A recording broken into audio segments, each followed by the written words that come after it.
There's a bit of an elephant in the room when talking about mobile phones. While I emphatically tell you that you should get an open source phone for your privacy, someone is bound to make a video comment saying that phones are unsafe. And then these people will school me on the security problems with phones. And admittedly, these people are not wrong. So one would ask, why would you listen to me talking about privacy phones when I cannot even assure you of safety with threats like that?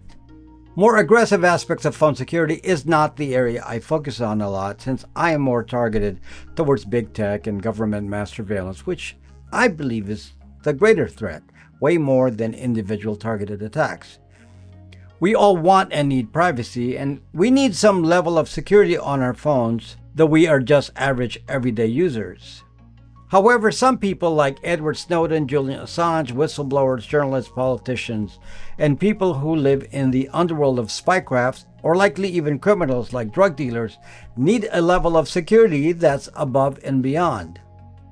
Then there are the famous people who get blackmailed because of their nude photos like Jeff Bezos, or those who get assassinated when speaking against the Saudi government like Jamal Khashoggi, both supposedly powered by a Pegasus hack from the NSO group.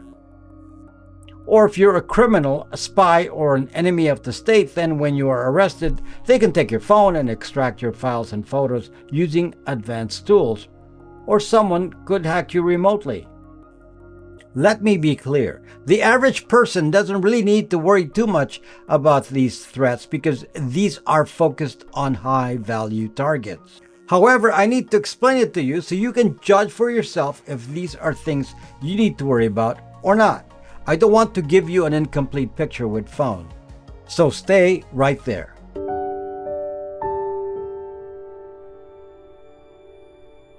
In this video, I will delve primarily into security issues on phones and will skip the privacy threats of big tech. I want to stress that the average person is not a security target, and phones are generally very hard to attack. The strong focus on security, like on iPhones and security features being pushed by a Graphene OS, is based on the premise that you should put all your data on your phone. And now you must spend all your time guarding it. This is in contrast with a privacy-focused person who I encourage not to put too much data on the phone to begin with, so heavy security is not so much the focus. However, if you put your life on the phone, then yes, you will be super interested in security and this will concern you more. So today we will focus on the security side and the threats that you need to be aware of. A state with physical access. Data extraction. If you're at the airport and the authorities stop you and take your phone, can they access your data? And the answer is yes. And the amount of data they can capture depends on acronyms like BFU, AFU, and FFS. This is important, so learn this with me. Newer phones have a feature called the file-based encryption, or FBE. When you put in your PIN code, password, Face ID, fingerprint, or whatever on your device, the device uses that to generate long encryption keys, which are then used to encrypt your files. As long as your phone is unlocked once, but your device is on the lock screen, the files on your phone remain unencrypted. This state is called AFU, after first unlock. Companies like Celebrite, which I mentioned in a recent video, have tools that can extract a majority of data from a device if the device is in AFU mode. And if your unlocked device is not on the lock screen, they can extract the entire data contents in a full transfer mode called FFS. How do they extract data for FFS? A company called Graveshift has a program called GrayKey that can brute force the password on a phone and thus completely unlock it. Apparently, this uses a zero-day vulnerability and it can bypass the protections of both iPhones and Androids. These are tools used by law enforcement. Now, interestingly, if you reboot your phone, you are in a state called BFU, or before first unlock. In this state, the data that can be accessed is very minimal. So in this kind of emergency, just make sure to reboot your phone before it can be taken, though you cannot be protected against GrayKey. Some forensic people have stated that if you freeze the phone memory, it would ensure that the contents of memory remain fixed, and this would allow it to be accessed later.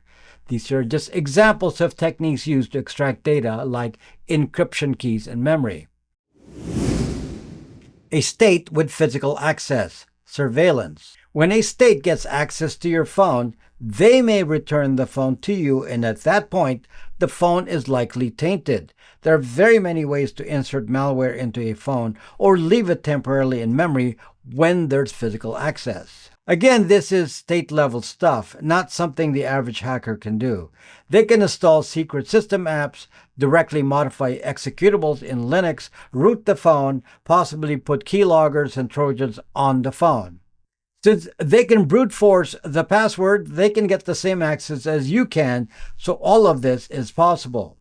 But the only solution possible from here is, at best, to reinstall the custom ROM from scratch. But to play it safe, I just sell the phone and get another. Now, some of you will claim that your ex-husband or ex-girlfriend did this to your phone. Well, we'll get to that later, but it is possible only if they know your password. But in the government case here, they can brute force the password using Gray Key. Physical attacks by people you know. There's an equivalent physical attacks possibility in cases when someone you know, like an ex, had physical access to your phone. The difference here is that this person likely knew your password, like a PIN code or pattern, that is easily noticed. If there is a potential risk of this kind, I would probably rely more on fingerprint protection, as that can not really be noticed. Some phones can be fooled with a Face ID, so that's not 100%. But if the only way to access the phone is via fingerprint, then it is more protected from others in your house. There's some issue, though, with Fourth Amendment rules pertaining to biometric passwords, so just be aware of that. The problem is that once someone gets access to your phone with a valid password, then they have complete control and can root the phone, insert the same keyloggers, Trojans, and advanced spyware. However, I fail to imagine an average hacker with this skill set. The most likely tools they can install are commercial spyware apps with subscriptions, and there are many, like location trackers and tools that parents use to spy on their kids' social media use. This is the likely low-tech way, and these can be hidden if you're not looking for them. Many of you assume that everyone has some advanced skill set in hacking here. Extremely wrong. Most hackers are actually just crackers. They copy what others have done. Very few people have sophisticated hacking skills, and most of them will have high-paying jobs in their fields or paid highly for criminal activity. Reinstalling the ROM should solve this kind of case. A factory reset may not be sufficient here, depending on whether the device was rooted, although a factory reset should be the first line of defense when in a rush.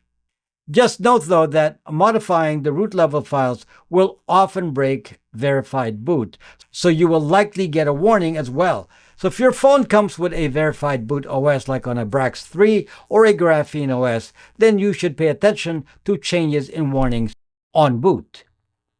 This does not apply to installations like Lineage OS that do not have verified boot.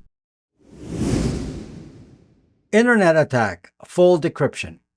This is likely the most common threat affecting the most people, and I would imagine this to be applicable to countries that do a heavy surveillance of their population. Examples of countries in this category would be China, Russia, Iran, Saudi Arabia, to name a few. The attack method here is based on requiring citizens to download some app to access some government service.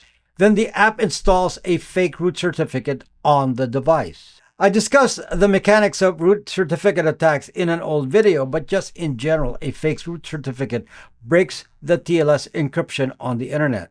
Whoever has a private key to that root certificate, meaning in-country internet routers and such, can then read the content in plain text and use that to perform mass surveillance. The other possibility, which crosses into a physical attack, is that someone could physically just insert a fake root certificate on your device. This will not leave any app to look at, so you may not be aware of this change. And the other approach here is that it can be installed as part of an antivirus project. Avast is an example of an app that installs fake root certificates. So if someone has access to that private key, then any device with Avast could be spied on. So this could be used either for mass surveillance or a targeted attack. Remote hacking attack. Now let's get into remote attacks. This is the kind of attack that involves something like a Pegasus from the NSO group. This kind of attack is beyond the skill set of a normal hacker. This is for those with deep pockets. The NSO group does not provide hacking tools for free, and typically they market to governments, though I imagine big corporations could afford it too. I'm guessing that a Pegasus hack will have a $1 million price tag. Are you worth $1 million to your opponent? So if you're expecting your ex to have access to a Pegasus attack with remote hacking, then you really need to move on to more realistic concerns.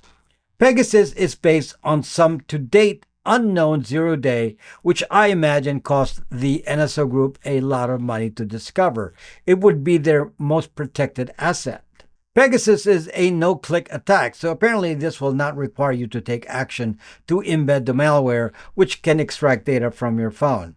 The most common reason for 0 days is a memory leak, which allows some root-level code to be inserted, and then the phone becomes vulnerable. And mostly it's been used heavily against journalists and anti-government people speaking against certain iron fist regimes. At least in publicized cases, it does not appear to be used by the US, though it wouldn't surprise me if they had similar access. From my research, the likely element containing the malware payload is an attachment, either an attachment to email, SMS, or iMessage. So Apple attempted to counter it by having a mode where all attachments are eliminated. Remote hacking attack, SS7. This requires a separate video on its own, and it is the SS7 architecture of the phone network. Your phone has the modem processor, or otherwise called the baseband modem, and this device can be remote controlled using SS7 commands and even custom modem commands sent through SS7. SS7 is the channel used by the public switch telephone network, the PSTN, to control phone functions like dialing, forwarding, and texting. It is basically the language used to initiate phone and texting traffic. But your phone can secretly receive control messages as made known by the SIM jacker hack, and this can activate an interface on your SIM card that can do things like intercept a call and text or initiate a call and text. Just in general, this attack is focused on phone-related functions and is not really connected to intercepting your internet traffic or accessing your files. Some things this threat can be used for is to turn your phone on to call someone without your knowledge. Obviously, this turns on the microphone and thus allows someone to listen in. The commands to the phone are sent with silent text over SS7, so there is no indication that it has occurred. The other threat here is that someone can use this to intercept text messages, which obviously can be problematic for two-factor authentication. Someone could control your bank accounts and social media accounts this way. The attacker could also query your device for the nearest towers, so your location could be approximated with tower triangulation.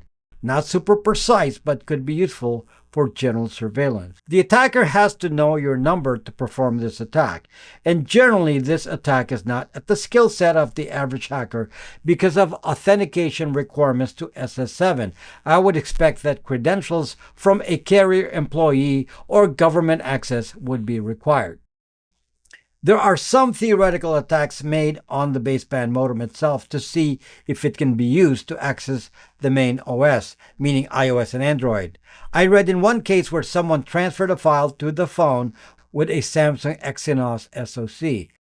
So this could be an advanced way to transfer malware that has some 0 days. This is possible because the main OS and the modem share memory, and the main OS interacts with the modem OS to make calls, so there could be triggers for the action. Another threat in my mind is that some parts of the baseband modem could receive custom code, often referred to in embedded systems as FPGA. Some of you may have experienced the automatic over-the-air OTA update of your phone modem with a carrier update.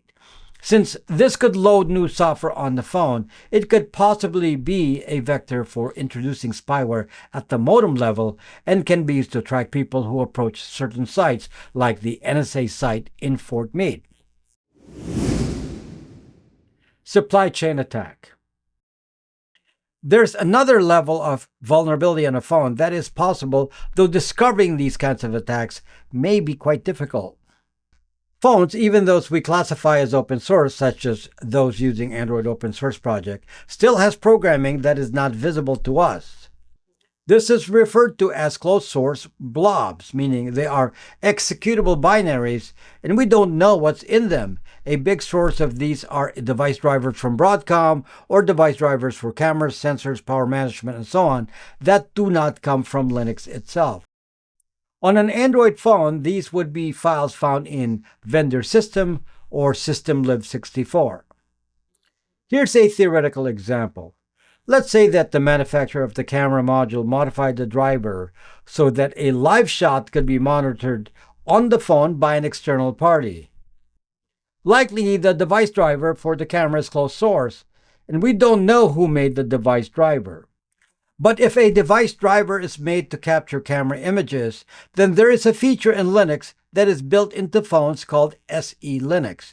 This means that each process has to be assigned allowable behaviors by the builder of the phone OS. For example, if the camera driver is connecting to the internet by itself, then SE Linux would be the way to stop that, since a camera driver would not normally be given internet rights or network rights.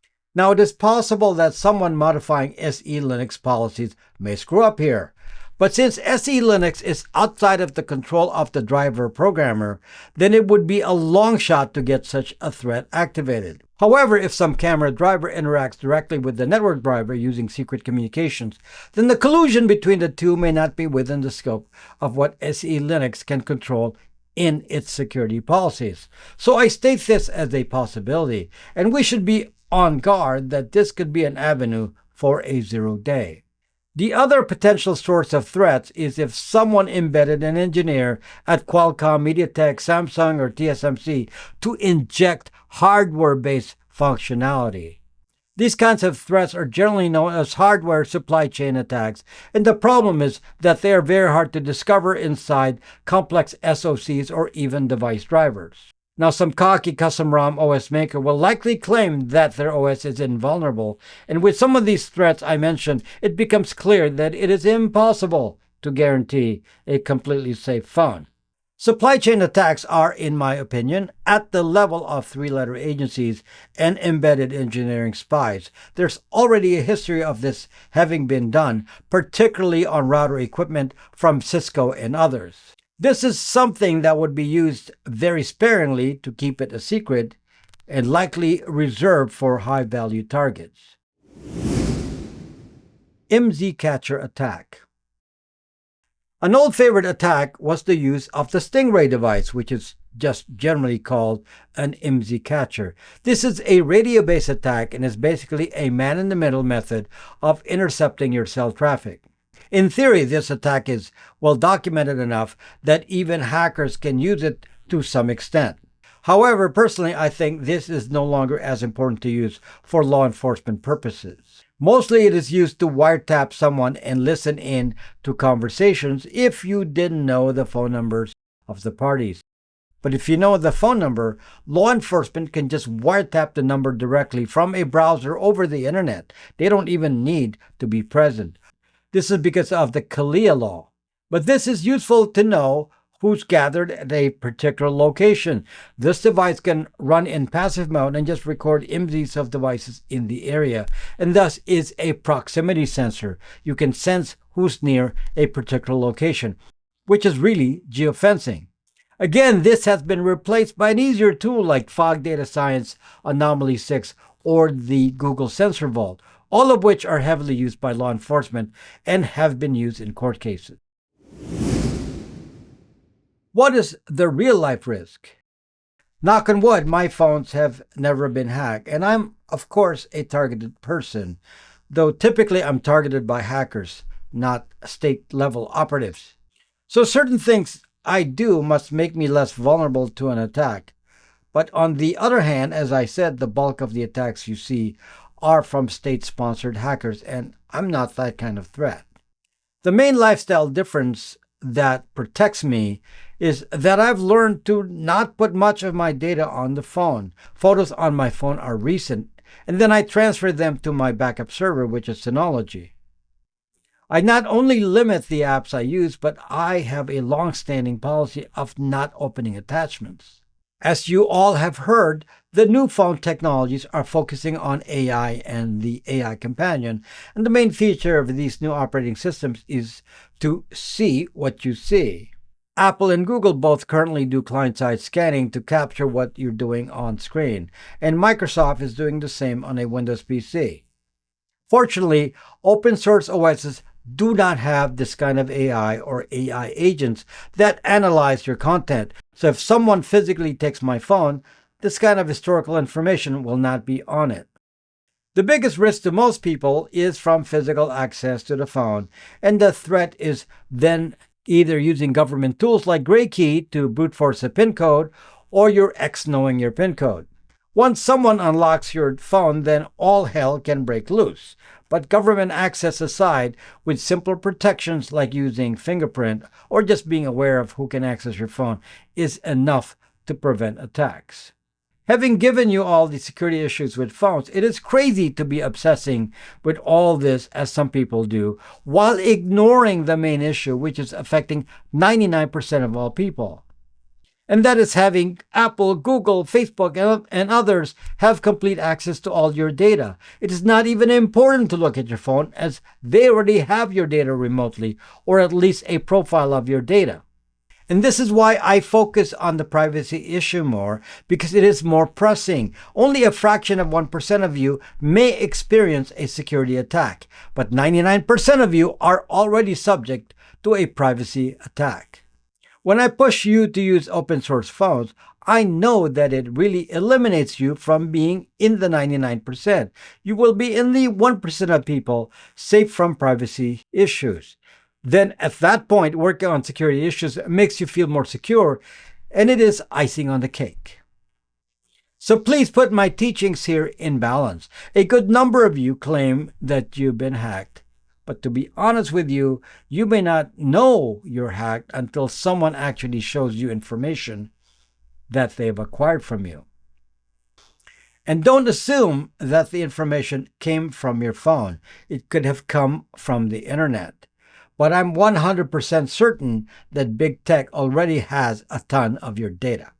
In a follow-up video, I will go deeper into some of the issues I outline here using my BRAX 3 partner, Dominic Gingras, as a resource.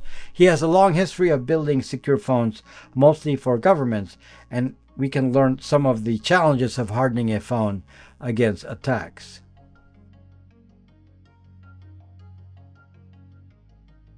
Folks, while other channels sustain themselves via sponsorships, we are actively funded directly by this community, hopefully one that benefits directly from the education we provide.